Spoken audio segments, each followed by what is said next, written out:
Suitcase walks.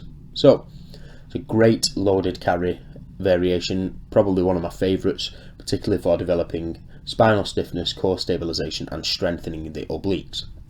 The movement mechanics are exactly the same as any form of loaded carry, so we're assuming and maintaining a tall athletic posture, keeping a brace in your abs, squeezing your shoulders back slightly and keeping our feet hip to shoulder width apart throughout the course of the movement.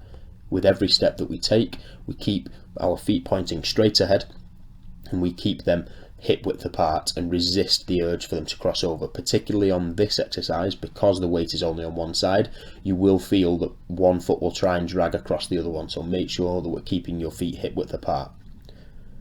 You want to hold a weight in one arm down by your side, focus on keeping your shoulders level, your hip height even. Simply walk forward and you should feel the strain being taken up by the opposite oblique. So if you've got the weight in the right hand, you should be feeling it strain the left oblique. Again, continue to walk forwards whilst keeping your feet hip width apart with each step.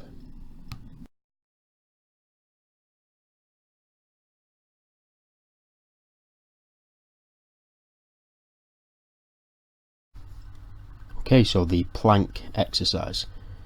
The well-known bread and butter core movement. This is centered around generating tension throughout your entire body and isolating it into your rectus abdominis, which is just your main abdominal muscle. Now there's two variations shown in the video. One is the starter version or the beginner version on your knees if you don't have the necessary strength to hold a full plank position, and then the second version is the full plank.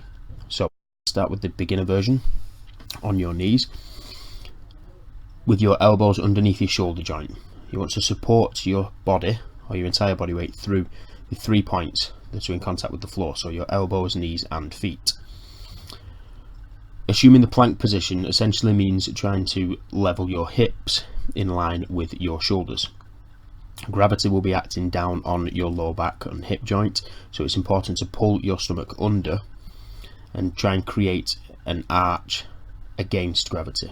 So try and focus on squeezing your bum, pulling your stomach in tight to your body and holding the position with either the 3 points of contact in the beginner phase or the 2 points of contact, so your feet and your elbows, in the more advanced version.